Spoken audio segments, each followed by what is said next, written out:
नमस्कार दोस्तों, स्वागत है आप सभी का देश दुनिया की मुख्य ताजा बड़ी खबरों में। सबसे पहली बड़ी खबर में आपको बताएंगे कि चीन ने भारत की सेना की ताकत पर उठाए सवाल। कहा, चीन से भारत ने किया युद्ध तो बुरी तरह से हारेगी भारत की सेना। यूपी के हापुड़ में मंदिर में मुस्लिम व्यक्ति ने पढ़ी नमाज तो हिंदूवादी संगठनों ने जताई नाराजगी। आरोपी की तलाश में जुटी पुलिस, केस हुआ दर्ज। कर्नाटक में विधानसभा चुनाव हारने के बाद आरएसएस ने बीजेपी को लगाई फटकार। कहा, ऐसा ही रहा तो 2024 में बीजेपी का हो जाएगा देश से सूपड़ा साफ। एनसीपी अध्यक्ष शरद पवार को मिली जान से मारने की धमकी। महाराष्ट्र सरकार ने दिए जांच के आदेश। कर्नाटक के बाद अब जम्मू कश्मीर में हिजाब और अबाया पहनने पर स्कूलों ने लगाई रोक तो भड़की महबूबा मुफ्ती। बोली, हम हिजाब पहने या कुछ भी खाएं, ये हमारा है संवैधानिक अधिकार, नहीं रोक सकते आप। ओवैसी को औरंगजेब की औलाद कहने पर फडणवीस से नाराज हुए ओवैसी। बोले, मैं नहीं जानता कि आप इतने जानकार हो। लुटेरी निकली योगी पुलिस। औरैया में 50 किलो चांदी लूट में दरोगा और कांस्टेबल समेत 6 गिरफ्तार। एसपी ने बताया, ये चाहते थे लोगों को बर्बाद करना। तो दोस्तों, सभी खबरों को आपको एक एक कर बताने वाले हैं। वीडियो को लाइक कर चैनल को सब्सक्राइब कर दें। इसी बीच पर तो दोस्तों अगली खबर की ओर। तो चीन ने भारत की सेना की ताकत पर उठाए सवाल। जय दोस्तों, आपको बता दें कि चीन ने भारत की सेना की ताकत पर एक बार फिर से सवाल उठा दिए हैं। चीन का कहना है कि भारत की सेना चीन के सामने कमजोर है और भारत की सेना चीन के सामने नहीं टिक सकती। दरअसल आपको बता दें कि आगे चीन ने चेतावनी देते हुए कहा है कि अगर भारत की सेना ने चीन से युद्ध करने की सोची तो वो बुरी तरह से युद्ध में हारेगी, क्योंकि चीन की सेना के सामने भारत की सेना बहुत कमजोर है। दरअसल आपको बता दें कि आगे चीन ने कहा है कि कुछ दशक पहले चीन की सेना आधुनिकीकरण की ओर बढ़ रही है और उस पर बड़े बड़े हथियार भी है, डिफेंस सिस्टम भी है और उसका डिफेंस सिस्टम मैन्युफैक्चरिंग की क्षमता भी भारत से काफ़ी ज़्यादा है। इसलिए भारत की सेना चीन के सामने नहीं टिक सकती और किसी भी कीमत पर चीन की सेना से भारत युद्ध नहीं जीत सकता। तो ये बड़ी अपडेट आ रही दोस्तों कि चीन ने एक बार फिर से भारत की सेना को नज़रअंदाज किया है। इसी बीच पर तो दोस्तों अगली खबर की ओर। तो लुटेरी निकली योगी पुलिस। औरैया में 50 किलो चांदी लूट में दरोगा और कांस्टेबल समेत 6 गिरफ्तार। जय दोस्तों, आपको बता दें कि उत्तर प्रदेश में बीजेपी की योगी सरकार में यूपी पुलिस के रोज नए कारनामे सामने आ रहे हैं। आज तक चोर डकैती डालते थे, लेकिन अब उत्तर प्रदेश पुलिस भी दिन दहाड़े डकैती डालने लगी है। दरअसल आपको बता दें कि उत्तर प्रदेश पुलिस का ताजा कारनामा औरैया जिले से आया है। औरैया जिले में 50 किलो चांदी दरोगा और 6 कांस्टेबलों ने लूट ली और लूट के मास्टरमाइंड यूपी पुलिस का दरोगा और जवान ही निकला। दरअसल आपको बता दें कि औरैया पुलिस ने बांदा के एक व्यवसायी से 50 किलो चांदी लूट ली है। इस लूट में 2 पुलिसकर्मी सहित 6 लोग गिरफ्तार किए गए हैं, जिसमें एक दरोगा भी सामने है, माफ कीजिएगा दरोगा भी शामिल है। दरअसल आपको बता दें कि औरैया पुलिस अधीक्षक चारुग निगम ने बताया है कि बांदा के रहने वाले सराफा व्यापारी मनीष सोनी को 6 जून को अपनी क्रेटा कार से 50 किलो चांदी लेकर दूसरी जगह जा रहे थे और दरोगा और कांस्टेबलों ने इस कार के पीछे लगकर फर्जी चेकिंग की और फर्जी यानी नकली चांदी बताकर इन लोगों को झूठे केस में फंसाने की धमकी दी और 50 किलो चांदी इनसे लूट ली। जिसके बाद इन लोगों ने एसपी साहब से शिकायत की, जिसके बाद जांच हुई तो ये जो चांदी 50 किलो वो इंस्पेक्टर के ऑफिस में निकली और फिर इन लोगों को गिरफ्तार किया गया है। तो दिन दहाड़े यूपी पुलिस अब लोगों से डकैती डाल रही है। इसी बीच पर तो दोस्तों अगली खबर की ओर। तो औरंगजेब पर विवादित टिप्पणी करने वाले फडणवीस से नाराज हुए ओवैसी। बोले, मैं नहीं जानता कि आप इतने जानकार हो। जय दोस्तों, आपको बता दें कि एआईएमआईएम के प्रमुख असदुद्दीन ओवैसी ने महाराष्ट्र के उप मुख्यमंत्री देवेंद्र फडणवीस के उस बयान पर बेहद नाराजगी जाहिर की है, जिसमें फडणवीस ने कोल्हापुर में हुए सांप्रदायिक तनाव को लेकर औरंगजेब की औलाद वाली विवादित टिप्पणी की थी। डिप्टी सीएम फडणवीस के बयान को लेकर ओवैसी ने कहा कि महाराष्ट्र के डिप्टी सीएम देवेंद्र फडणवीस ने कहा है कि औरंगजेब की औलाद, क्या आप सब कुछ जानते हैं? मैं नहीं जानता था कि आप इतने जानकार हो। ओवैसी ने देवेंद्र फडणवीस को इसलिए घेरा क्योंकि कोल्हापुर हिंसा के बाद बीते बुधवार को देवेंद्र फडणवीस ने नागपुर में पत्रकारों से बात करते हुए कथित तौर पर ओवैसी के खिलाफ परोक्ष टिप्पणी करते हुए कहा था कि अचानक महाराष्ट्र के कुछ जिलों में औरंगजेब के बेटे पैदा हो गए हैं, वे औरंगजेब का दर्जा रखते हैं और उसका पोस्टर दिखाते हैं। इस वजह से आज वहाँ तनाव है। सवाल उठता है कि क्या ये औरंगजेब के बेटे कहाँ से आए हैं, इसके पीछे कौन है, हम इसका पता लगाएंगे। इसी को लेकर ओवैसी ने हमला बोला है फडणवीस पर। इसी बीच बढ़ तो दोस्तों अगली खबर की ओर, तो यूपी के हापुड़ में मंदिर में नमाज पढ़ने पर पुलिस ने मुसलमान व्यक्ति के खिलाफ केस किया दर्ज। जय दोस्तों आपको बता दें कि उत्तर प्रदेश में मंदिर या खुले स्थानों पर नमाज पढ़ना अब जुर्म हो गया है। दरअसल आपको बता दें कि ऐसे उत्तर प्रदेश में हाल ही में मामले आए हैं जहां खुले स्थान पर नमाज पढ़ने पर मुस्लिम व्यक्ति को जेल भेज दिया गया है, या फिर मंदिर परिसर जो खाली पड़ा हुआ है उसमें नमाज पढ़ने पर भी मुस्लिम व्यक्ति को जेल भेज दिया गया है।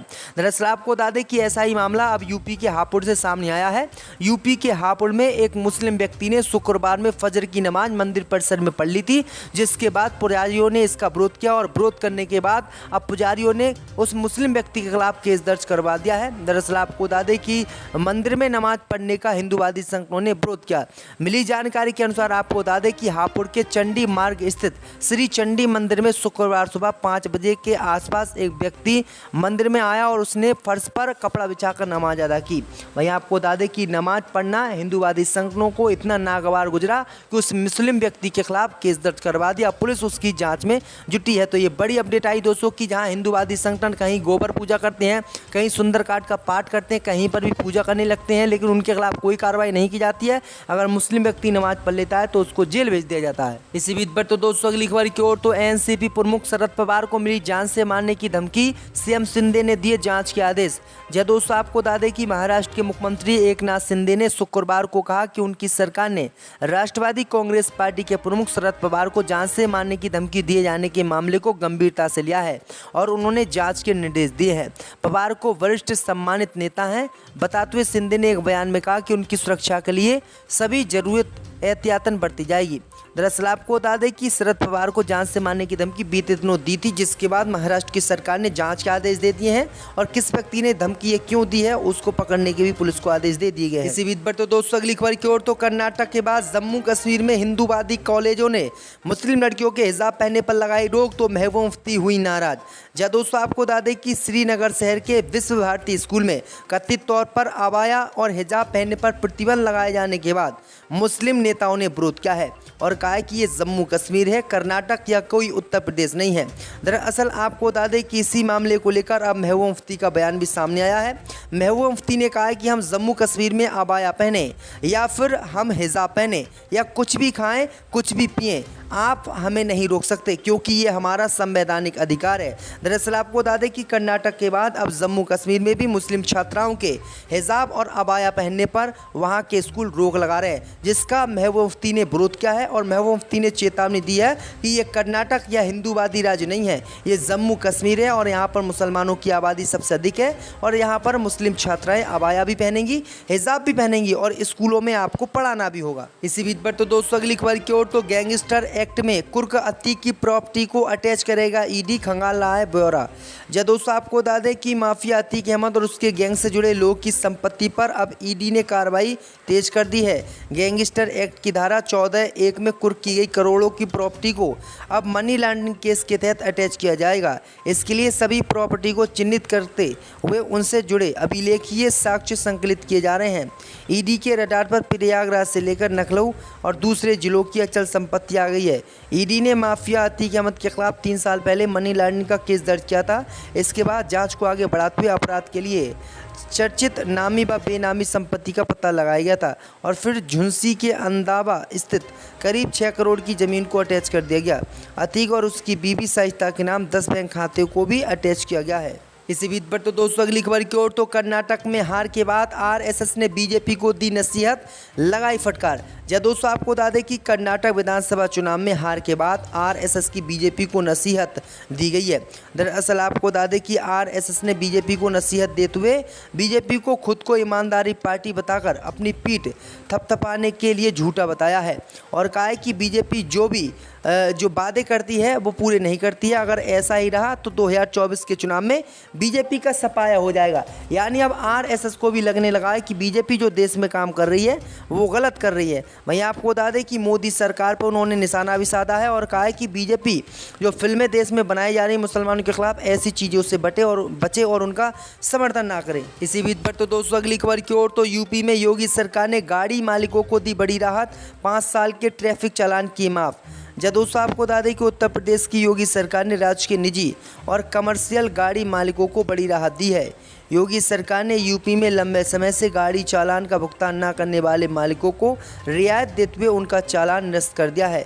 इस फैसले से प्रदेश के लाखों गाड़ी मालिकों ने राहत की सांस ली है। ये उन वाहन चालकों के लिए खुशखबरी है जिनके अलग अलग ट्रैफिक नियमों के उल्लंघन में चालान काटे गए थे।